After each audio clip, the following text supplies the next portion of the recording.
오늘 제가 집중력을 살리는 후반전이라고 설교 제목을 잡았습니다. 오늘이 2026년의 후반기를 살아가는 7월의 첫 번째 주일이기 때문에 이런 제목을 잡아봤습니다. 오늘은 맥추감사주일로 지키고 있죠. 성경엔 성도들이 마땅히 하나님 앞에 지켜야 할 제사, 5대 제사와 3대 절기를 설명하고 있습니다. 여러분, 구약에 나와 있는 5대 제사를 혹시 알고 계시죠? 첫 번째는 번제, 소제, 화목제, 속죄제, 속건제. 일반적으로 우리가 번제를 잘 알고 있습니다. 하나님 앞에 내 삶을 맡깁니다. 나를 용서해 주옵소서. 하나님과 친밀한 관계를 유지하기 위해서 지속적으로 하나님 앞에 제단을 쌓는 저 제사를 번제, 제물을 다 태워서 하나님께 하나도 남기지 않고 다 태워서 올려드린다는 의미의 번제. 이것은 부자나 가난한 사람이나 모두 항상 드릴 수 있도록 그 제물도 숫송아지, 숫소, 혹은 숫양, 혹은 숫염소, 그렇지 않으면 숫비둘기, 비둘기도 집비둘기도 산비둘기도 상관없이 자신의 처한 환경에 따라서 하나님 앞에 제물을 준비해서 이 제단을 쌓게 한 번제로부터 시작해서 속건제까지 5가지의 제사가 있습니다. 종종 우리는 이 제사에 대해서 공부하기도 합니다. 오늘은 제사를 공부하는 시간은 아니니까 성경에 기록된 5대 제사가 이쯤 있다고 하는 것들을 염두에 두시고, 성경의 또 하나는 모든 사람은 1년에 3차례 하나님께 나와 감사의 예배를 드리라고, 그것도 감사의 예물과 함께 예배를 드리라고 하신 말씀이 있는데, 그 3대 제사나 3대 절기는 첫 번째는 유월절, 무교절이라고도 하죠. 두 번째는 맥추절, 77절이라고 그러기도 합니다.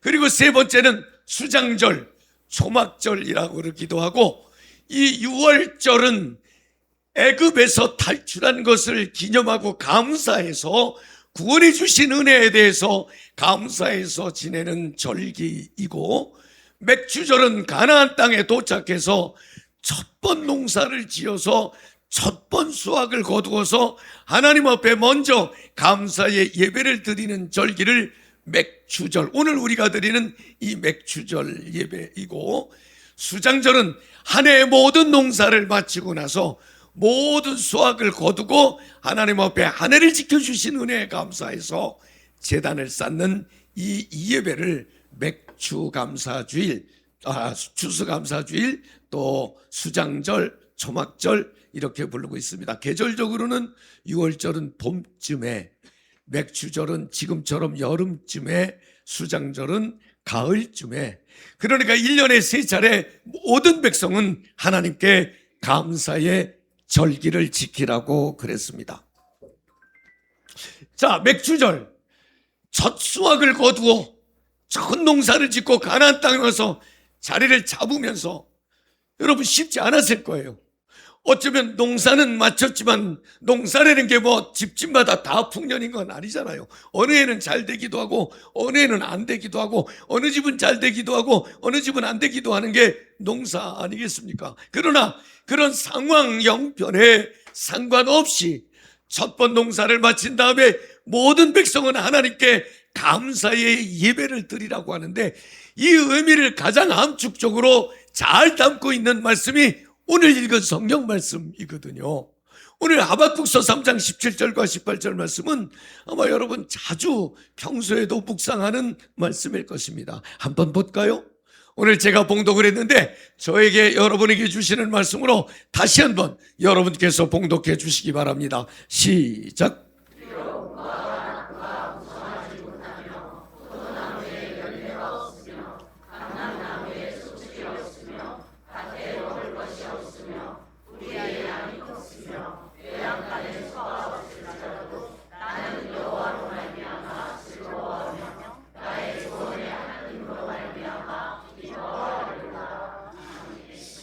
농사는 마쳤지만 지나놓고 보니까 열매가 풍성하지 않고 결과가 만족스럽지 않고 여전히 허전할 수도 있고 아쉬울 수도 있지만 환경의 문제가 아니라 믿음의 눈으로 여호와 앞에 나를 구원해 주시는 하나님 앞에 기쁨과 즐거움으로 감사를 드린다고 하는 것입니다.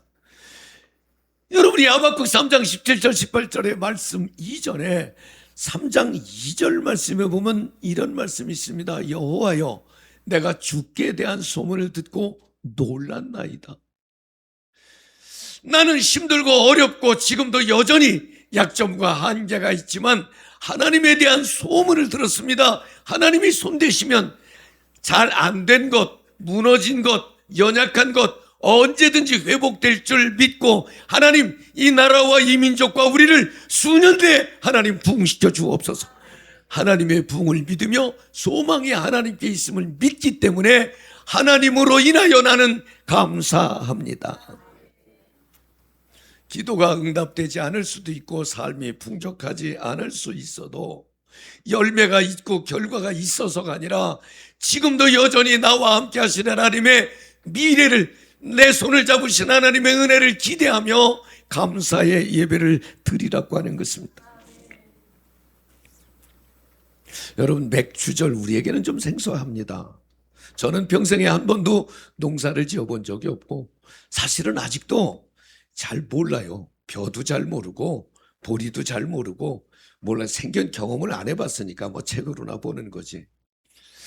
근데 이 농사 질 때 보면 참 수고를 많이 하잖아요. 품종도 중요하고 땅도 중요하고 그리고 뭐 농약도 치고 제가 예산에 부흥회 갔다 왔는데 예산 사람들은 예산 사과 잘 안 먹는다 그래요. 왜 그러냐니까 농약을 12번 친다고 그래요.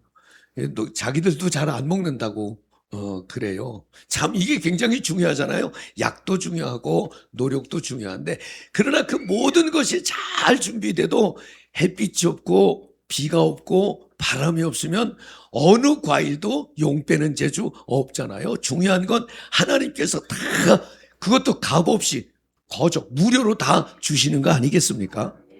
그러니까 사실은 어떤 결과가 있어서가 아니라 내 삶의 주인이신 하나님, 그 하나님이 나를 구원해 주셔서 영생을 허락해 주신 그거 하나만 가지고도 언제든지 감사할 수 있다고 하는 것입니다. 그 감사를 하나님께만 하지 말고 이 맥주절 절기를 지키라고 하는 것은 사람들에게도 감사하며 감사를 좀 나누려는 거예요. 그런데 감사합니다. 아유 감사합니다. 이것만 하지 말고 여기서 말하는 감사는 농사를 져서 수확을 할 때에 정말 이웃에게 감사하면 좀 덜 거두려는 거예요. 좀 남겨놓으라는 거예요. 싹싹 따오지 말고 왜 그 감나무에서 까마귀 먹으라고 까치 먹으라고 까마귀요 까치요 그래요. 하여간 그거 먹으라고 덜 이렇게 거두기도 하고 그러잖아요. 그렇듯이 곡식도 좀 남겨둬서 가난한 사람, 농사 없는 사람, 혼자 사는 사람 이런 사람들이 먹을 수 있도록 그러니까 감사를 하나님께도 더불어 사는 사람에게도 감사하고 하는 것은 나누고 베풀고 하라는 이런 그래서 잔치가 되게 하라는 의미인 것입니다. 왜? 삶의 주인은 하나님이시니까. 여러분 우리 한국이 참 살기 좋은 나라라고 제가 그랬잖아요. 지난주에도 그랬는데 지난주에 미국에서 이렇게 은퇴하고 오신 목사님이 잠깐 들리셨잖아요. 5층에 올라가자마자 저한테 목사님 말씀이 얼마나 공감이 되는지 미국에서 40년 살다가 이렇게 40년 목회를 하다가 돌아왔는데 한국이 너무너무 좋다는 거야. 미국은 사람 살 데가 못 된대. 나 듣다 별 얘기 다 들어. 너무너무 좋아서 은퇴하고 한국에서 살려고 저 신림동에다가 이제 집도 장만하고 이렇게 살려고 그런데 그 사모님이 뭐라 그랬냐면 제일 좋은 게 영어 안 해도 돼서 살 것 같다고. 미국에 가서 하니까 미국 사람들하고 영어하고 살아야 되는데 그게 그렇게 힘드셨는 모양이에요. 근데 어디를 가봐도 너무너무 좋다는 거예요. 이렇게 아름답고 편리하게 잘 돼 있는 나라가 없고 또 미국에 비해서 물가도 너무 싸고 막 너무너무 좋다는 거예요. 이분이. 왜 근데 아무도 안 좋아하지? 저는 저와 여러분 모두가 이 감사절에 하나님 앞에도 사람 앞에도 환경 앞에도 감사가 익숙해지기를 바랍니다. 어떤 사람은 많이 갖고 있으면서 다른 사람이 부러워할 만한 조건을 다 갖췄는데도 늘 부정적이고 늘 불평하고 늘 다른 사람에 대해서도 좋게 말하지 않는 사람이 있고, 어떤 사람은 별거 아니고 약해 보이는데도 늘 감사하는 사람도 있습니다.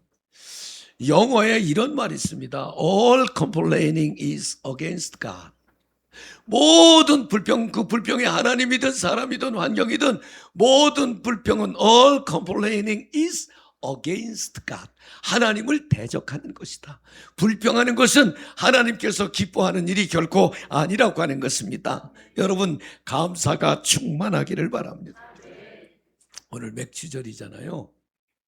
저는 지난달에 인천에 그 맹인들이 모인 교회 부흥회 갔다가 새롭게 내가 아침에 눈을 떠서 볼 수 있는 게, 가장 먼저 보는 게 죄미나라 끔찍하긴 하지만 사람을 볼 수 있는 게 얼마나 감사해. 내가 좀 더 아름다운 것을 많이 봐야 되겠다. 선한 것을 많이 봐야 되겠다. 귀한 것을 많이 봐야 되겠다. 볼 수 있는 게 얼마나 축복인지 아십니까? 여러분, 오늘 걸어서 성전에 올라오셨죠? 또 휠체어나 보조기나 이런 거 지탱하지 않고 성전에 올라오셨죠? 그러면 걸을 수 있는 것이, 활동할 수 있는 것이 얼마나 큰 축복인지요. 여러분, 좀 오늘은 감사의 마음을 가져보시면 어떻겠습니까? 미국의 연합교회에서 그리스도인이라면 감사할 수 있는 요소들을 쫙 적어놨는데, 얼마나 막 심오하고 이게 아니고 하루에 10가지 정도는 감사할 수 있는데 이렇게 말합니다. 아침에 일어나면 새로운 시간을 주신 하나님 감사합니다. 아침을 먹을 수 있는 건강 주셔서 감사합니다. 일하러 나갈 수 있는 몸을 주셔서 감사합니다. 일하는 보람을 주셔서 감사합니다. 동료들이 있게 하심을 감사합니다. 귀가해서 가족과 시간을 보내게 해주셔서 감사합니다. 나중에는 잠을 자게 해주셔서 감사합니다. 여러분은 한번 감사의 마음을 한번 품어보십시오. 한번 감사의 말을 한번 해보십시오. 그냥 해봅시다. 저를 따라합시다. 하나님 감사합니다. 감사의 표정과 태도도 한번 가져보면 어떻겠습니까? 여러분이 감사를 자꾸 표현한다고 하는 것이 굉장히 중요한데, 하나님은 우리의 말을 듣는다고 그랬거든요. 여러분, 말 듣고 기분이 좋아진 적 있나요? 있죠. 원근사님, 혹시 내 말 듣고 기분이 나빠진 적 있죠? 있대. 없대. 그렇죠? 저는 제가 지난 금요일 날 저한테 온 카톡을 소개한 적이 있습니다. 근데 오늘 또 이 감사절에 내가 이 말씀을 다시 한번 성도들에게 전해드려야 되겠다. 왜냐하면 말이 얼마나 중요한지에 대한 설교는 저도 수백 번, 수천 번 했을 텐데, 저한테 조금 좀 이색적인 카톡이었습니다. 제목이 뭐냐면 못 배운 티 내는 말. 못 배운 티 내는 말. 그러니까 이게 그냥 제 식으로 얘기하면 말이 좀 품격이 없고 말이 좀 천하다, 말이 좀 천박하다, 이런 말이 4가지가 있는데, 그걸 나한테 카톡으로 보내줘서 금요일 날 제가 철야기도 시간에 성도들에게 소개했거든요. 근데 오늘 아침에 제가 또 여러분에게 한 번 더, 여러분에게 정보를 드리려고 그러는 게 아니고, 저도 경험해 보니까 제 말투, 제 말버릇이 누군가에게 불편하거나 기분 나쁘게 할 수 있고 조금 무례하거나 교양 없게 드러낼 수도 있다는 생각을 했고, 또 제가 우리 교회에서 사역을 하면서 성도들의 얘기를 들어보니까 성도들이 말로 상처를 받을 분들이 많은 것 같다는 판단이 들어서 오늘 여러분에게 이것만큼은 우리가 꼭 한번 고치고 싶어서 한 번 더 얘기를, 물론 지난 금요일 날 얘기했지만 얼추 다 잊어먹었을 테니까 한번 반복하는 게 나쁜 건 아니지만, 혹시 잊어먹지 않았더라도 우리가 복된 삶을 살기 위해서 못 배운 티 내는 말 4가지. 첫 번째, 존댓말과 반말의 경계가 무너진 말투. 밥 먹었어? 일로 줘봐. 그런데 나이가 많은 사람한테도 함부로 말하고, 집사님이 권사님한테도 반말을 하고, 권사님들이 장로님한테도 반말을 하고, 심지어는 나한테도 반말을 해. 나 아주 굉장히 불편했어. 나보다 나이도 많이 어린 분이 나한테 반말을 이렇게 하더라고요. 내가 착해서 그때는 얘기 못했어요. 근데 지금 내가 얘기하는 거예요. 나 그때 무지하게 기분 나빴어요. 이렇게 여러분, 제가 제 마음을 얘기하지만 존댓말과 반말의 경계가 무너진 말, 그거는 친한 것 같아서 친하다고 느껴서 할 수 있지만 그건 친한 것이 아니고 무례한 것입니다. 가까울수록 예의를 더 지키는 것이 맞습니다. 성도들의 관계라고 하는 건 특히 목사와 성도의 관계도 그렇고 성도와 성도의 관계도 그렇고 친밀해야 합니다. 그렇지만 친밀하지만 어려워야 합니다. 함부로 생각하거나 함부로 말하는 것은 적절하지 않습니다. 군대에서는 다 혹은 까 했습니다. 하겠습니까? 다 이렇게 경어를 붙이는 것은 공동체를 위해서, 질서를 위해서 그렇게 하는 거 아니겠습니까? 여러분, 저는 우리 교회에서도 여기가 품격 있는 신앙 공동체가 되기 위해서 존댓말과 반말의 경계에 그저 편하게 생활하던 분이 있으면 오늘부터는 그저 될 수 있으면 높여주시고 아주 겸손히 상대를 대해 주시기를 바랍니다. 중요한 일입니다. 두 번째, 감정을 그대로 드러내는 말투. 이거는요, 특히 요즘 젊은이들 가운데 그럴 수도 있고 나이 드는 사람이 나이 들면서 고집만 늘어서 그럴 수도 있습니다. 짜증나, 열받아, 에이, 기가 막혀서, 이런 말. 그런데 요즘은 짜증나도 그냥 짜증나 하지 않아요. 개 짜증나. 이야, 이게 얼마나 사실은 무서운 말인데 개 짜증나. 어떤 분이 그러더라고요. 킹 받았다고. 킹 받았다가 뭐냐 그랬더니 열받았다. 열받은 말은 킹 받았다 그러고 개킹 받았다 그러고 요즘은 그냥 강조할 때 개 막 이래요. 그런데 감정을 그대로 드러내는 말투는 무슨 말투라고요? 못 배운 티나는 말투. 이에 무례한 말투라고 하는 것입니다. 세 번째, 항상 이겨야 직성이 풀리는, 그게 아니고요. 내 말이 맞아. 그거 틀렸어. 내 말 들어봐. 이렇게 자기 주장만 하는 사람들의 말투도 못 배운 티나는 말투라는 거예요. 네 번째는 사과와 감사가 부족한 말투. 누군가가 지적해주면 핑계하거나 변명부터 하는 말투. 말이 굉장히 큰 힘이 있는 건 모세의 누이 미리암이 모세를 욕하고 비난한 걸 하나님이 듣고, 말은 상대방이 듣는 게 문제가 아니라 하나님이 듣고 미리암을 징계했어요. 여러분, 오늘부터 감사가 익숙하시기를 바랍니다. 성경 두 구절만 드릴게요. 잠언 18장 21절. 죽고 사는 것이 혀의 힘에 달렸나니 혀를 쓰기 좋아하는 자는 혀의 열매를 먹으리라. 말이 중요하다 그랬죠. 잠언 20장 말씀을 보면 두루 다니며 한담하는 자는 비밀을 누설하나니 입술을 벌린 자를 사귀지. 이 좀 어려워.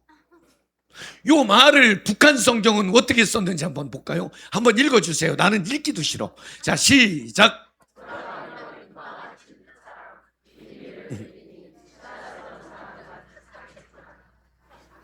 돌아댕기며 입방아 찢는 사람은 비밀을 흘리니. 요거 비밀이요. 요거 집사님만 알아, 권사님만 알아. 사실은 세상이 다 아는데 그런 수다스러운 사람과는 사귀지 말라. 말이 얼마나 중요한지. 하면서 여러분, 성가대원들 한번 봐봐. 성도들이 누가 제일 수다스러운지 두 사람만 얘기해봐. 여러분, 우리는 될 수 있으면 들을수록 기분 좋은 말, 오랫동안 힘이 되는 말, 한참이나 미소 짓게 하는 말, 여러분의 말 때문에 누군가가 힘을 얻기를 바랍니다. 아멘이시죠? 제가 200주감사절에 특별히 감사와 말을 연관지어서 여러분에게 드리는 것은, 사람은 입술의 열매를 먹고 하나님은 내 귀에 들린 대로 일하신다는 말씀이 저를 자극했기 때문에 그렇습니다. 여러분, 지금 2026년의 7월 첫 주, 어떻게 보면 전반기를 끝내고 후반기를 시작하는 시점. 지금 잘 준비하고 정리하면 6개월의 아쉬움이 6개월의 큰 감사와 간증으로 이어질 수도 있는 거 아니겠습니까? 지난번에 축구 경기를 할 때 저는 지난 주일날 경우의 수라는 제목으로 설교를 했습니다. 그저 경기의 결과가 좋지 않아서 상대방의 승부나 승점에 따라서 우리나라가 32강에 올라가느냐 말아야 경우의 수들이 많이 있었습니다. 그런데 경기를 하다 보면 전반전이 끝나고 후반전이 시작되기 전에 하프타임, 쉬는 시간이 꼭 있죠. 그 쉬는 시간 10분입니까? 15분입니까? 이 쉬는 시간에 선수들은 땀도 닦고 물도 마시고 옷이 너무 많이 젖은 선수들은 옷을 갈아입기도 하고, 그때에 이런 말이 있습니다. 전반전은 경기를 선수가 뛰고 중간에 하프타임은 감독이 경기를 뛴다. 감독은 그 시간에 새로운 전략, 새로운 작전, 선수들의 위치, 선수들의 역할, 이걸 다 다시 조정해 주기 때문에 감독의 말을 경청해서 후반전을 뛰어야 된다는 거예요. 여러분, 분석하고 점검하고 다시 조정하고 다시 계획을 세워서 후반전에 대비해서 혹시 지든 경기는 역전하려는 노력을, 이기고 있는 경기는 완벽히 이기려는 노력을 다시 준비하는 시간이 이 하프타임. 그런데 요즘은요, 지금 저 북중미 월드컵은 워낙 고산지대 그리고 더위가 아주 심한 곳에 거기서 경기를 하기 때문에 올해 새로이 도입된 제도가 하나 있죠. 하이드레이션 브레이크라고. 아직 우리말로는 정립도 잘 되지 않았는데 FIFA에서 하이드레이션 브레이크, 하이드레이션이라는 말은 수분을 공급한다는 말이고 브레이크라는 말은 잠깐 쉰다는 말이니까, 그러니까 전반전 45분 경기 중에 22분, 23분 중간쯤 됐을 때에 심판은 경기를 중단시키고 선수들에게 물을 한 잔씩 먹고 힘을 얻고 다시 나머지를 뛰도록 전반전에 한 번, 후반전에 한 번 쉬는 시간을 줬습니다. 그때 선수들은 물만 마실 뿐만 아니라 자신의 위치도 점검하고 지금 방향이, 우리 전략이 제대로 잘 가고 있는지 점검해서 수정해서 도전하는 시간들로 선수들이 활약을 하고 있습니다.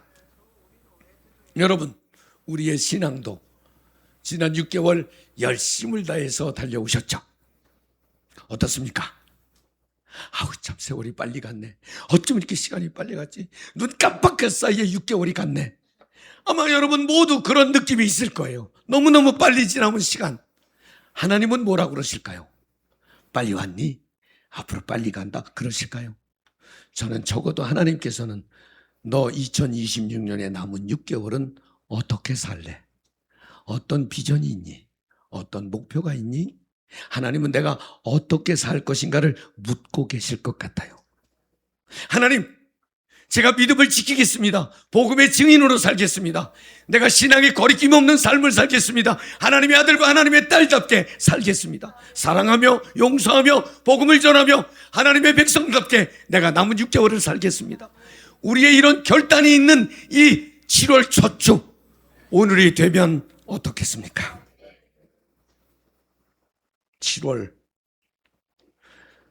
아마 어제보다 더 힘이 나지는 않을 거예요. 육체는 지칠 수 있습니다. 피곤할 수 있습니다.